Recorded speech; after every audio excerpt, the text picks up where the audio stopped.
So again, where you find these is on the left-hand menu item. You'll see a menu item that says Integrity Classes. Again, please put your phones away. I shouldn't have to ask college students that 3 or 4 times before somebody dies. Maybe 4th graders, but not college students. Part of the presumption that you're getting to be or are mature adults is that you're mature enough to understand that when you're given an instruction like that it's something I need to carry out and carry out immediately. Okay, so I digressed last time because I realized I hadn't shown you the video about Socrates questioning the slave boy. Okay, so again, we're supposed to only assume that Socrates is asking questions of the boy, that he's not teaching him geometry. And so we're supposed to conclude, or we're supposed to ask, well, wait a second, if Socrates is not teaching him geometry but only asking questions, then how is it that the boy is getting these answers right? You say, well, he must know something about geometry. Well, if he knows something about geometry, Socrates says, either he gained that knowledge in this life, or he must have learned it in a previous life. And Socrates says, well, wait a second, this is Meno's slave boy. Slaves didn't have a formal education. So, there wasn't a public education system like we do now. And so take it off. Shut it off. I know. So at any rate, so how is it that he knows this? Well, Socrates says if he didn't learn it in this life, what we need to conclude is that he must have learned it in a previous life.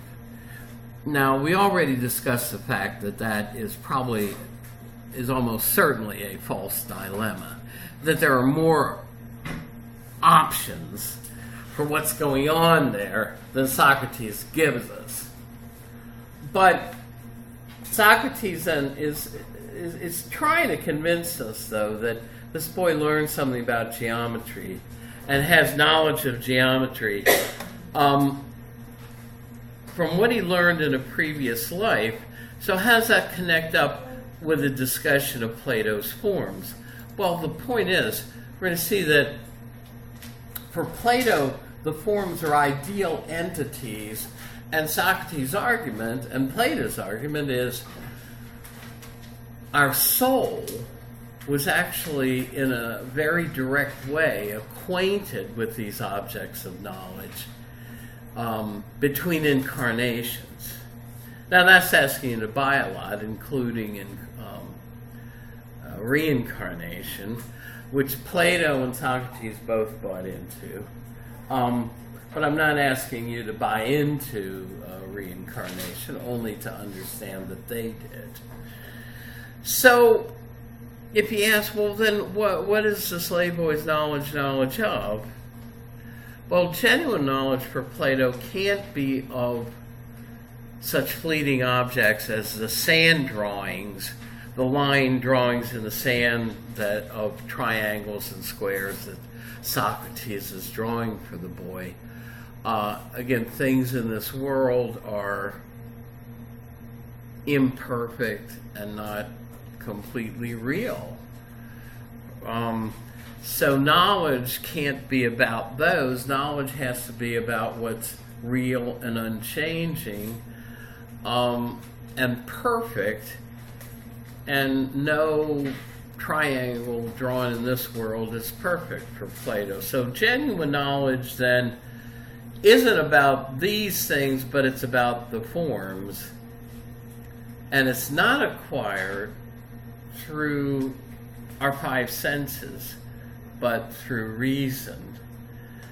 And so genuine knowledge is about what is enduring, and we're going to say more about this later on if you've looked at the PowerPoint already, which again, I mean, I hope you have, and I see some people might have printed them out. I said I used to print them all out when we had the kind of a departmental budget that would let me do that. Now, if I printed them all out, I'd probably get thrown out. So I just can't get away with doing that kind of stuff anymore. We don't have the budget. So genuine knowledge then is acquired by reason. That's why we say that Plato is in a tradition of philosophy which has come to be called rationalism, which probably started at least in the West, in the Western tradition, with Parmenides' abstract argument that there is no change. And I know we didn't go over that. I just mentioned them to give you an idea of what was going on there. But genuine knowledge, he says, has to be of what's perfect and eternal, and no instruments could construct such perfect objects in this world. So Plato's argument is, if that's what real knowledge has to be about, then there must be perfect objects in another world, not the world our senses put us in touch with, not this material world, but a world beyond this material world that our soul once had intimate acquaintance with before it became incarnated in this present body. At least that's Plato and Socrates' slant on this. And so, did I mention about equality? I don't know if I did. I think I did with the other class. I used to do this when I had real blackboards and carried chalk with me. I'd take out 2 pieces of brand new chalk, right out of the box. And you know that, the pieces of chalk in that box are pretty much equal in the length that they cut them to. And I would say, well, here's 2 pieces of chalk. And we might say, well, they're equal in length. But you and I know, if we had a sensitive enough measuring instrument, we could find that they're not perfectly equal in length. That, the equipment they cut them with just doesn't allow for that. That one is slightly longer than the other. So again, Socrates, in another of Plato's dialogues, the Phaedo, says, well, how is it that we can make a judgment, say that 2 lines are equal in length, but not perfectly equal in length, unless we already know or already knew what perfect equality was? And Socrates goes on to say, but wait a second, no 2 things are perfectly equal in this world. So if you learn something about perfect equality, you must have done it in a world where things are perfectly equal, namely the world of the forms, before you came into this life. So he says there's another argument for the pre-existence of the soul before it becomes incarnated in this present body. And again, it's our reason that puts us in touch with these perfect entities, not our senses. So rationalism raises this question, and has raised it for most of the history of philosophy, at least in the Western tradition. Is reason a special human faculty that gives us a way of understanding the world, of understanding the nature of things? In other words, is reason an ability, something that leads to knowledge that's even better than anything our senses could do? Well, that's the argument of Plato and even other rationalists like Descartes, who we'll look at later in the course. So it's these eternal, perfect objects.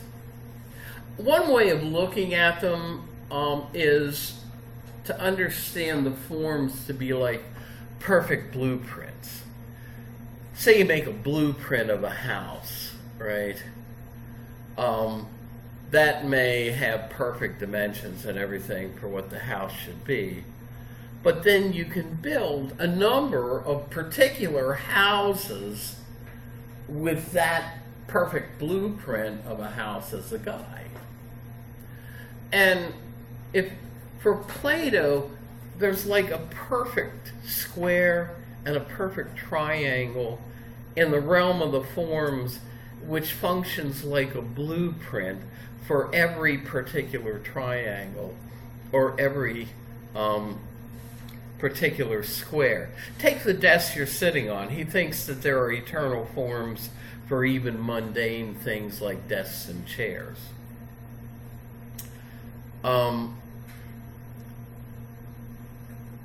So for him, there would be a perfect standard for what a desk is that every material desk has to live up to. But for Plato, these forms aren't just over there in that ideal world, but somehow they are embodied in particular desks and chairs, say, or particular squares and triangles. They're instantiated in particulars, is the professional jargon. These are called immanent characters by people who write on these topics in ancient philosophy. So Plato has forms in the separate world, but also there's a sense in which the form of squareness resides in every square, or the form of deskness in every desk for him. And so he says it's these perfect entities that are what the theorems and corollaries of geometry, the truths of geometry, are all about. Now, and for Plato, there are also forms of even more abstract things, like concepts like piety, holiness, justice, moral virtue, especially for moral goodness, which we'll look at by the end of the class here. We didn't look at Plato's dialogue, The Euthyphro, but there's a discussion of holiness in there. But let's pass that. So knowledge then, if there is real knowledge, has to be of what is eternal and unchanging, like Parmenides' view of what reality is, that it's changeless, eternal, and perfect. And real knowledge can't be about fleeting objects in this world. So if you use the expression itself, like the square itself, the eagle itself, that's another way of describing or referring to a form. So this argument that we've been considering, namely that the forms are needed if real knowledge is possible, is sometimes called the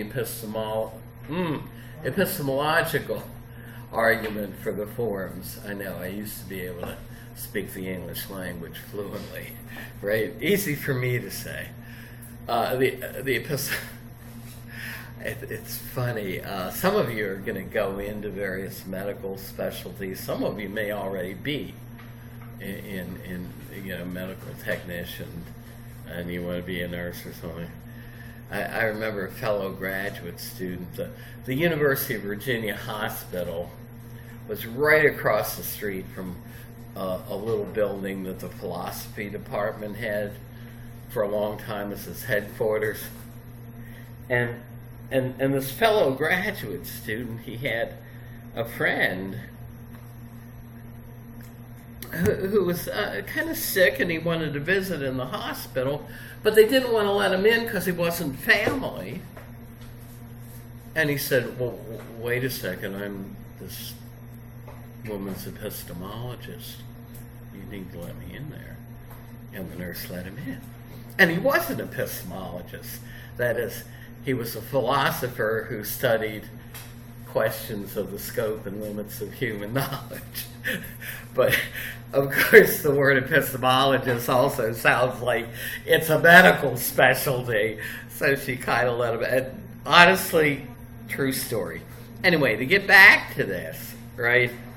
Epistemology is a branch of philosophy we saw earlier when we looked at those pie charts that deals with the scope and limits of human knowledge. It's also called the theory of knowledge. So the previous argument says the forms must be there if true knowledge is possible. So it justifies the existence of the forms by the claim that they're needed, or something like them is needed for real stable knowledge. Now, another argument, this is an argument that the 20th century philosopher Willard Van Orman Quine called the reification of universals.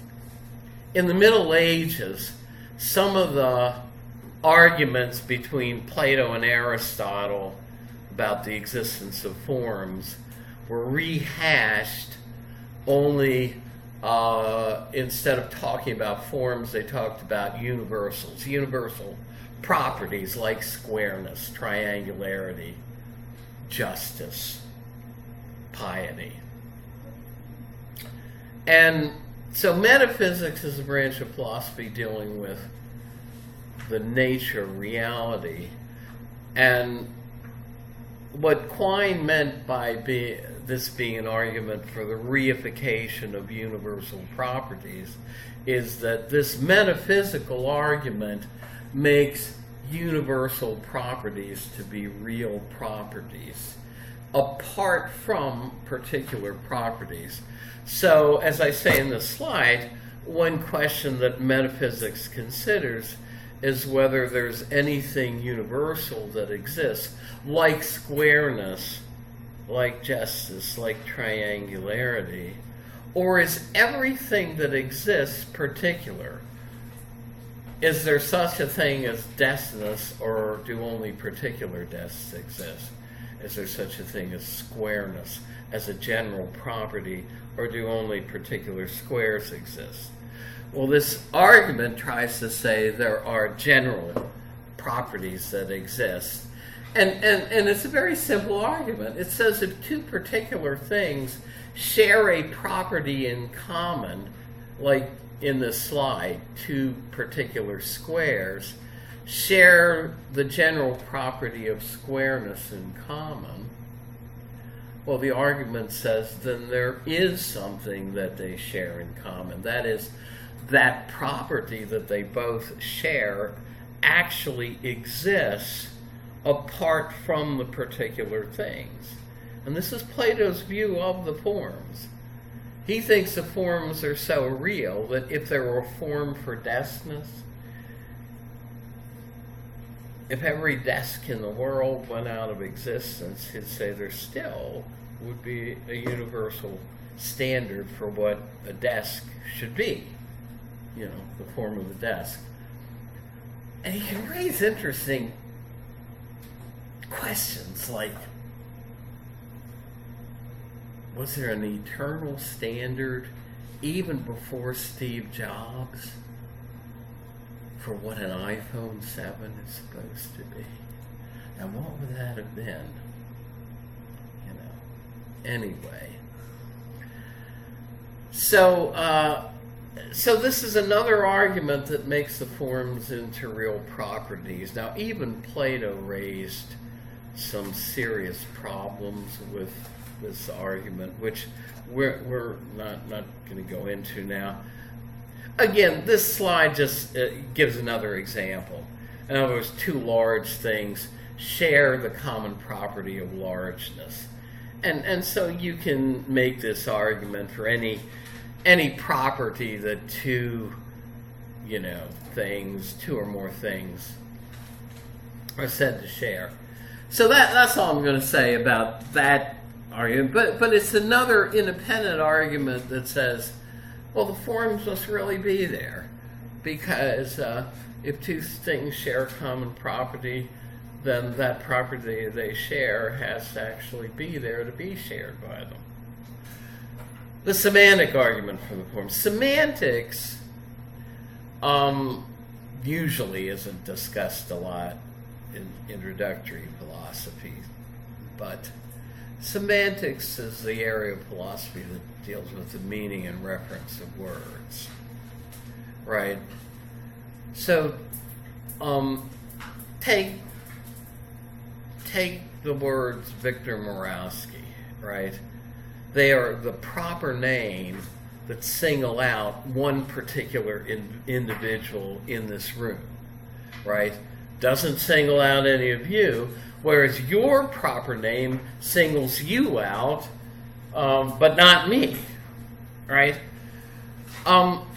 Similarly, suppose the elephant in this slide, say we're in a zoo or a circus, somewhere where somebody would have given her a name.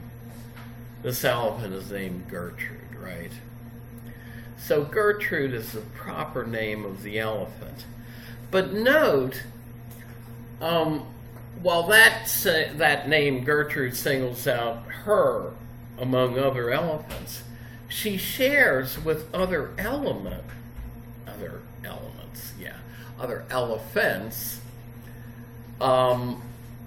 the property of being an elephant. Or you could say she has elephant in common with other elephants. And so his argument then is that while proper names can single out particular individuals in this world,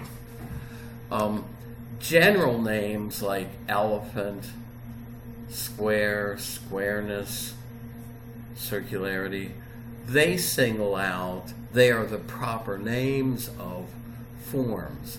So squareness or square is the proper name of this ideal form, the standard for what squareness is. So that's the semantic argument. Again, I followed the presentation of this, and I made up these slides when I was using a totally different text.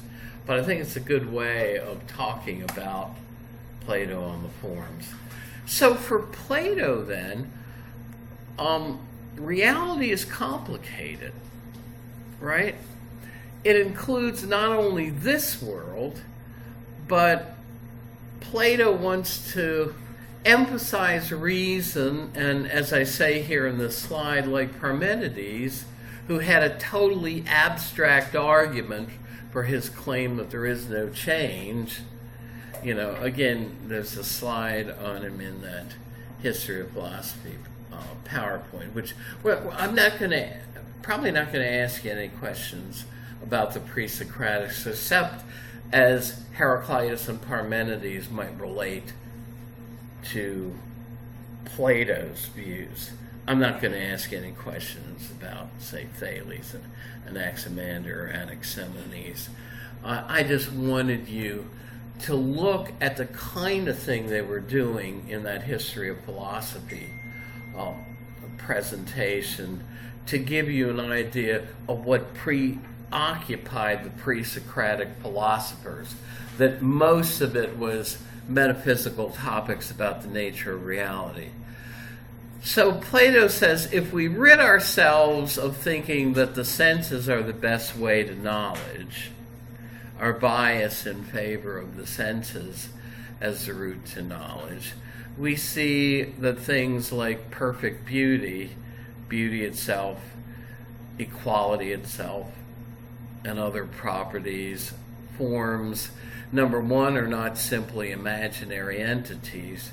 As I said, my geometry teachers at Poly, when they talked about a perfect triangle, they knew that perfect triangles didn't exist in this world.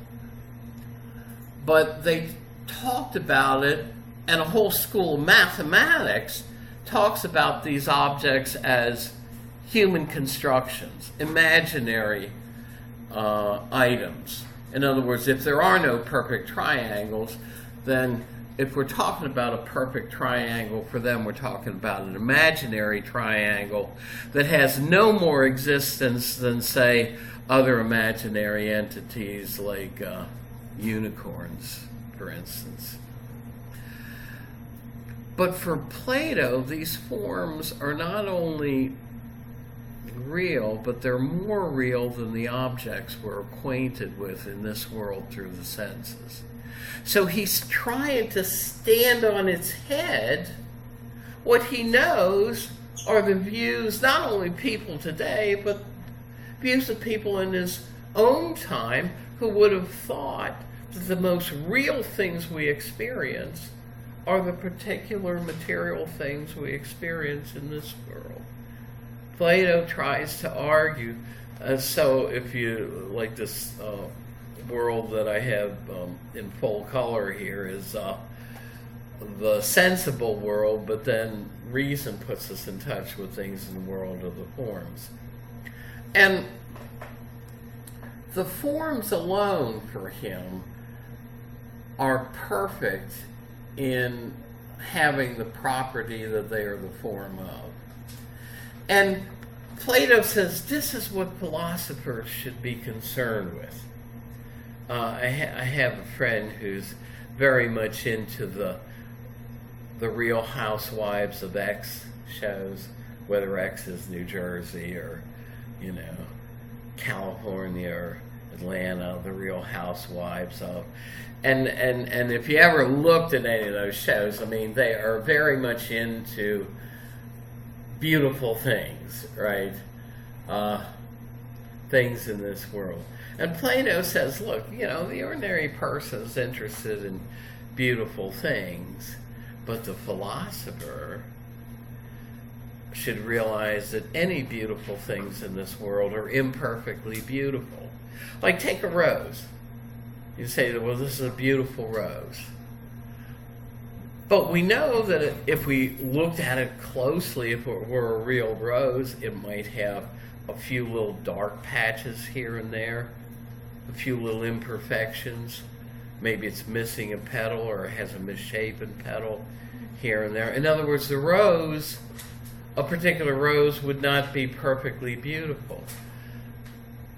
So Plato says the philosopher shouldn't concern himself or herself with beautiful things, but with the perfect standard for beauty itself, and wonder what makes something beautiful, what are the objective qualities that something has if it's beautiful.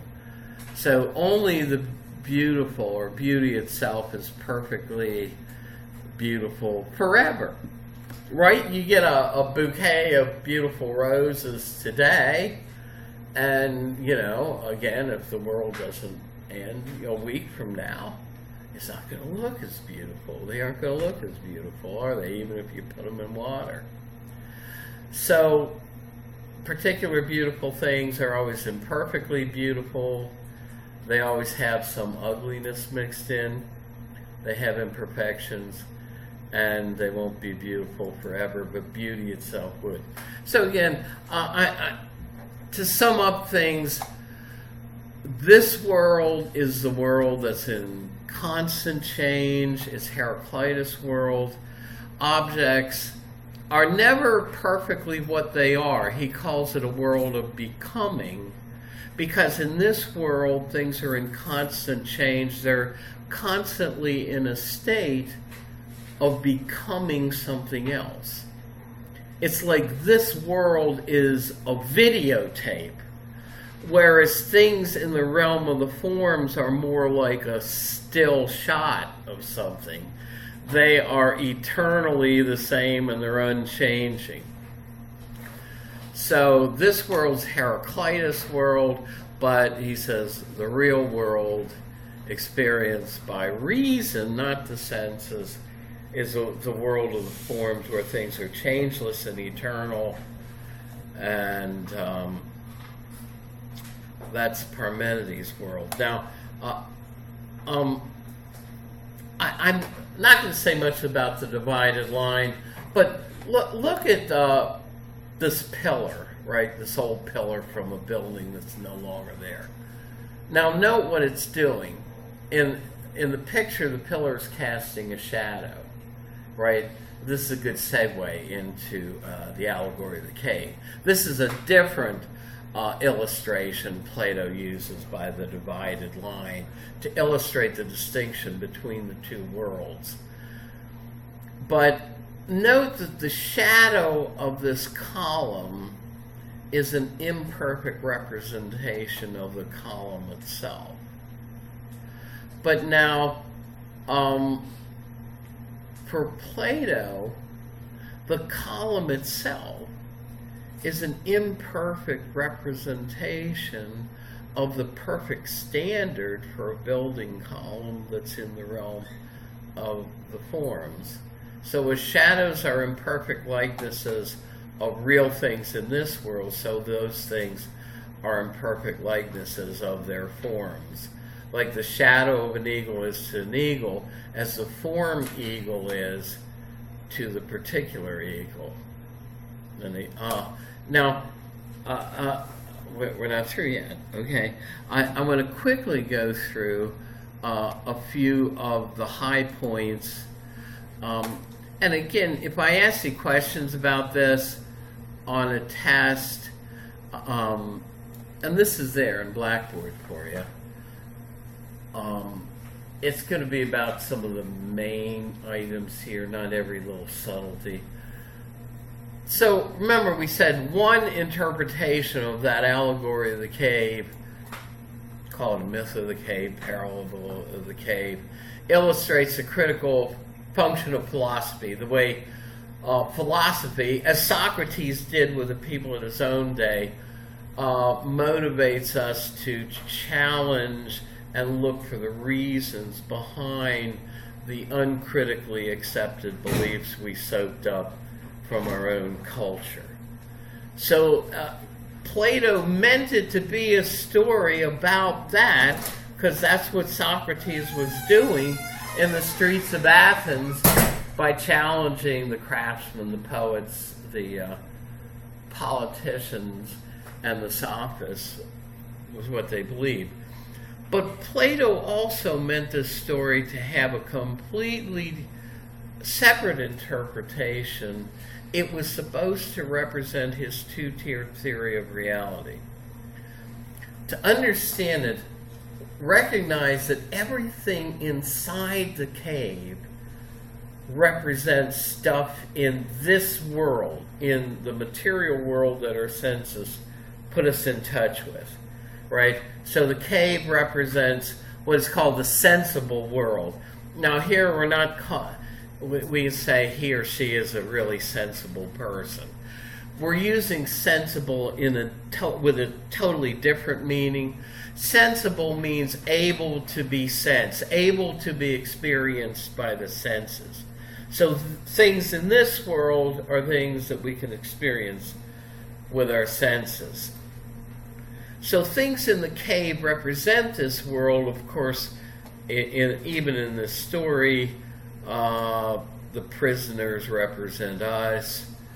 The chains, again, the way I like to say it is, just like the prisoners had no choice about being down there in the cave, we have no choice, because along with Madonna, we are material boys and girls in the material world, all of us, right? We don't have a choice about whether we're a material being in the material world, so the chains. But the point is, we, like the prisoners in the cave, tend to think the things in our immediate environment are the most real things. We tend to think these things that we can sense and feel and touch, like the desk you're sitting on, are the most real things, whereas Plato, again, is trying to convince us they're not. But let's talk about the shadows. the shadows, in Plato's theory of reality, they don't just represent shadows of things. What is a shadow? It's just an imperfect representation of something. But so is a reflection in water or in a mirror. And so is, like, say, a drawing or a statue that somebody makes of something else. So the shadows represent images of things. And note, for Plato, the shadows of... Folks, you need to put that thing on vibrate or shut it off. That's the second or third time that's interrupted the class, you know. Basically, the shadows represent any kind of image.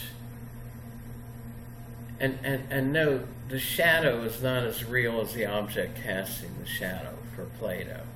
So, if the prisoners are looking at the shadow of a statue or a vase, that's not as real as the vase being carried by the people behind him that's casting the shadow, or the statue casting the shadow.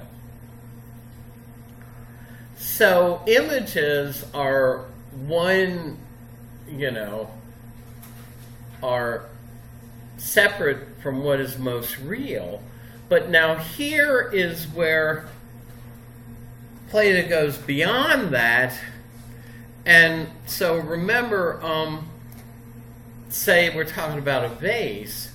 For him, there's a perfect form of a vase. And so the particular vase that casts the shadow is only an imperfect copy of the perfect form of what a vase is. So notice any representation is kind of twice removed from reality for Plato. It's a copy of a copy. And it's less real and less perfect. And you know what the problem with you all is, and maybe even you, is you all grew up in the digital age, right? In the age when there were vinyl records, sometimes the way you saved your vinyl record was you made an analog copy of it on a cassette. Now you could also, there were dual cassette recorders where you could run off a copy of a cassette from a cassette. Now folks, here's the thing about an analog copy that is not true of a digital copy, right? If I burned a CD of a CD, ones and zeros are ones and zeros. The copy of the CD is going to be just as good as the original. So they're not a good illustration for what Plato's talking about here. But an analog copy, every time you made another generation copy, the quality would deteriorate, right? If you ran out of a cassette copy of a cassette, the copy wouldn't be nearly as good as the original. And this is kind of what he's saying. In images aren't as good as the originals, right? Plato didn't live in the digital age. So now here's where it gets tricky. I'm going to flesh out the rest of this because that's why I have it here in because sometimes when I'd put this on the board, I'd forget something or other, What does the fire inside the cave represent? Well, the fire is what gives light and heat inside the cave. So if the cave inside the cave represents this world, what gives light and heat to this world? The sun, right? So the fire inside the cave represents the sun. it doesn't represent. Okay, so let's leave it at that. So we already saw that in both interpretations, the released prisoner is a philosophy student. The prisoners remaining in the cave are, like Socrates' fellow Athenians, or people back in our own society who don't want to examine their unreflective beliefs. We saw that the prisoner's guide, again in this interpretation, is a philosophy teacher, and Plato meant it specifically to also represent Socrates. And basically the released prisoner's journey for Plato is a journey toward more and more perfect knowledge that he makes with his reason. And for Plato, having more knowledge is knowing the forms better. That's why in trying to discuss, say, what is virtue in the Meno, or what is holiness in the Euthyphro, what is justice in the Republic, the thought is, if you can capture in a definition what the thing is really, you've got knowledge of the form itself. If you can define a thing, like if I look back at my Polytechnic definition of a triangle, right, as a plane geometric figure with 3 sides and 3 angles that add up to 180 degrees. If I can define that, for Plato, I've got knowledge of the deep essence of what a triangle really is. And that's what we ought to be about as philosophers, trying to get more rational knowledge of these things. So the objects outside the cave, and everything outside the cave in Plato's story, represent things in that other world, the world of the forms, the world that only reason puts us in touch with. Now, here's where it gets tricky. If the fire inside the cave represents the sun, what does the sun outside the cave represent? Well, you'll see here, for Plato, there's a head honcho form. The ultimate form, it's the form that gives us a standard for goodness, especially moral goodness. And he calls it the form of the good with a capital G. Even in the realm of the forms, some forms are higher than others. That is, the more abstract the things they're forms of, the higher they are. And this is the most abstract thing. In other words, forms for abstract geometric objects like squares and triangles are higher than forms of particular triangles or desks. Forms for general concepts like justice, piety, moral goodness are higher still. But for Plato, there is a head form. It's the ultimate standard for moral goodness. And this becomes important for understanding Aristotle's virtue ethics, which we're going to look at next time, because Aristotle differed from Plato on his views about the forms. And for Aristotle, the only way forms existed was in particular things. That is, the only way a form of desness exists is as it's instantiated, as it's there in particular desks. But for Aristotle, there is no separate realm of the forms, only forms in particular things. The way we illustrate the difference in their views is this. For Plato's view, there's an eternal form of desness in this other world. So if all the desks in the world would suddenly go out of existence overnight, for Plato, the form of desness would still exist as an eternal standard for what a desk ought to be. Whereas for Aristotle, if the only way forms can exist is in particular things, if all the desks went out of existence, there wouldn't be any more form of desness. Yeah, go ahead. So do you think that it was like a bold statement, or was like more of a similar small thing? Like all desks had four legs, and you think like a bold statement, like, well, it should be a somewhat triangle on top, or somewhat square on top, and saying four legs at the bottom, and it's directly under and not connected to another piece. Okay, I'm trying. You lost me a little toward the end there. So, I mean, in other words, both of them would have said particular desks have the form of desness in them. But unlike Aristotle, Plato would have said, and also there's this eternal standard, eternal form in this separate realm existing apart from the world you and I experience with the senses. Or Aristotle would say there is no separate realm. And so if Plato wants to look to the perfect form of moral goodness as the standard for moral goodness, Aristotle can't look there because there is no form of the good for him.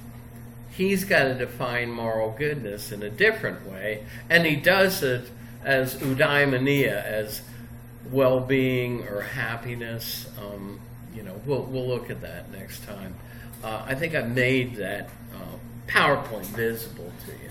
So I don't know if I answered your question there. So when he basically said that every table should have four legs, and adjacent to it, those four legs should be directly connected to the base of the table, and not based off of like how the outside are now. Like we got four legs on the table, but two of them are connected to the seat, which we sit on.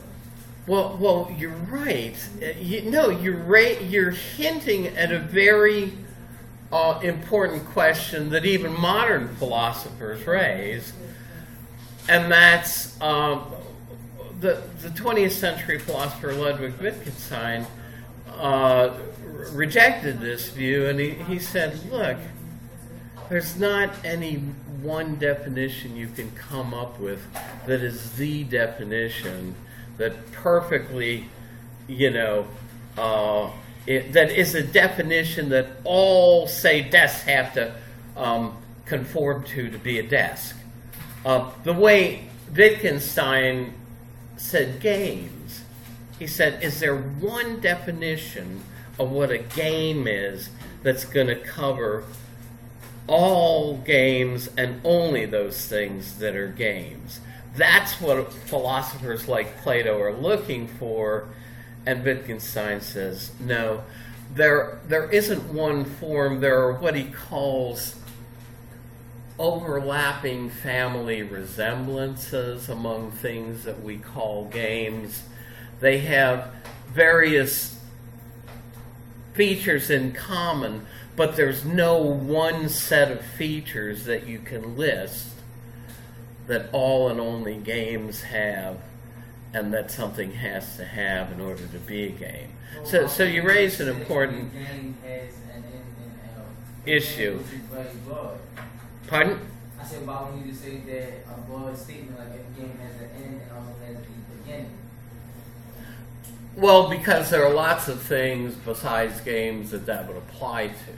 See, but you're saying one way of saying it is what are the necessary and sufficient conditions for something's being a game? What is necessary for something to have for it to be a game? But also, are there some features that, if anything has those features, we can call it a game? Well, The life of game is most definitely not for most people.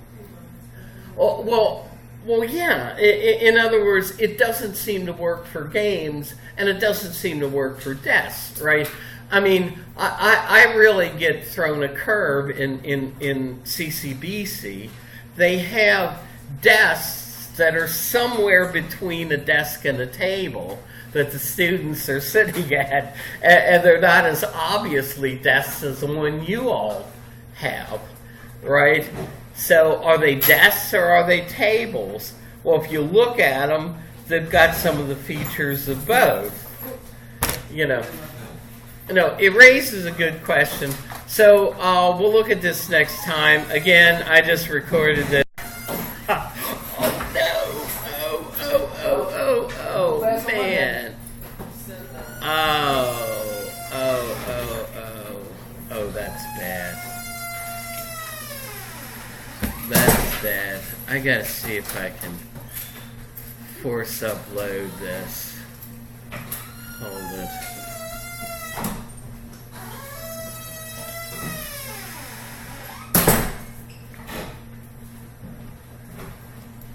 Yeah, sorry. Hold it.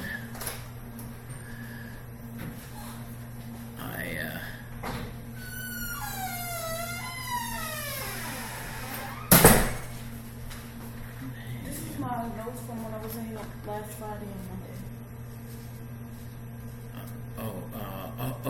Okay. Now, is that something that I can have? Yeah. You Okay. did. Okay, thank you. No, I'm trying to look at the properties of this.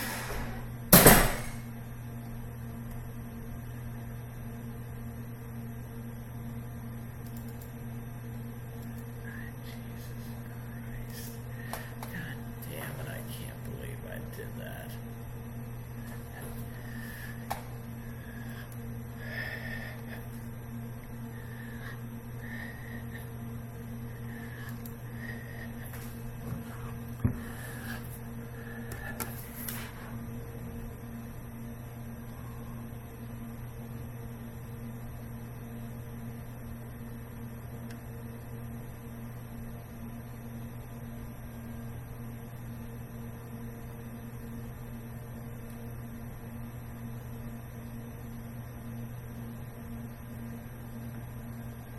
Hello?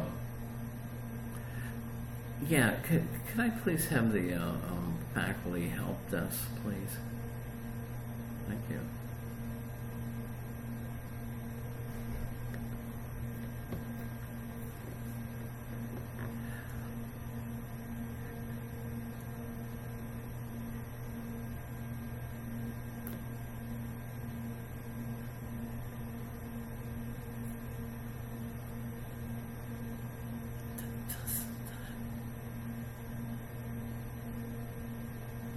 Hi, look, I'm a professor. I just recorded a class, and I clicked on the wrong thing, told it no, don't upload it, instead of telling it yes.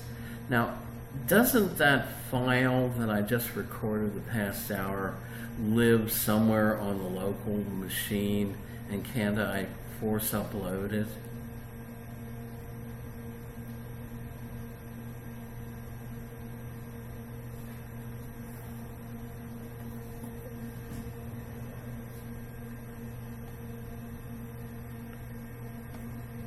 Yeah, see, I recorded one at 10 a.m. and it lists two in the upload queue, but they both seem to be the 10 a.m. one.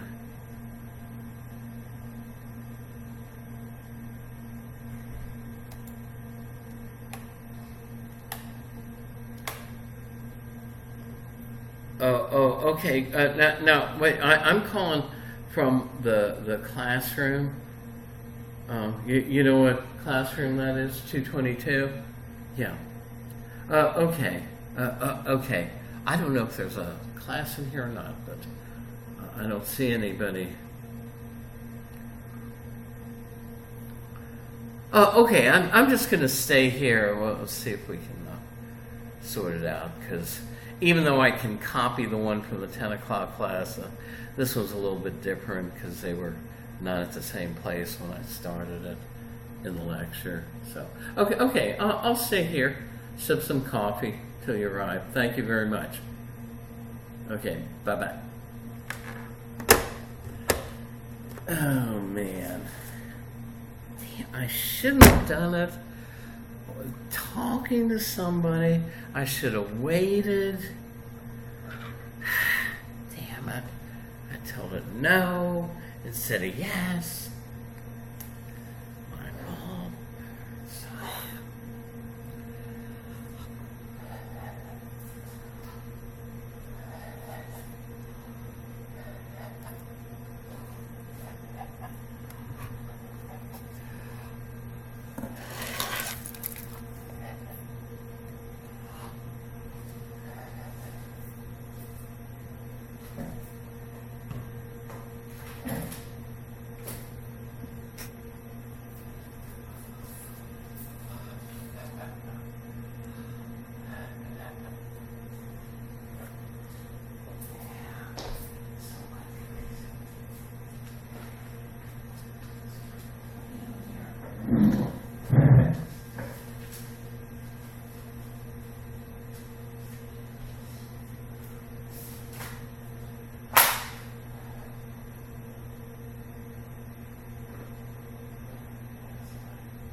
Hey, how you doing?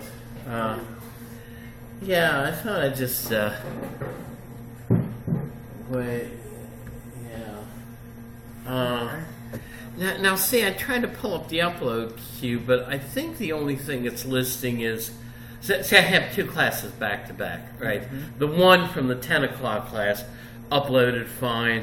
I was in the middle, I got distracted, and I should have waited. And I clicked the wrong thing, you know, when you stop it. Now, hold it, is this? Looks like there's something. Is it still recording?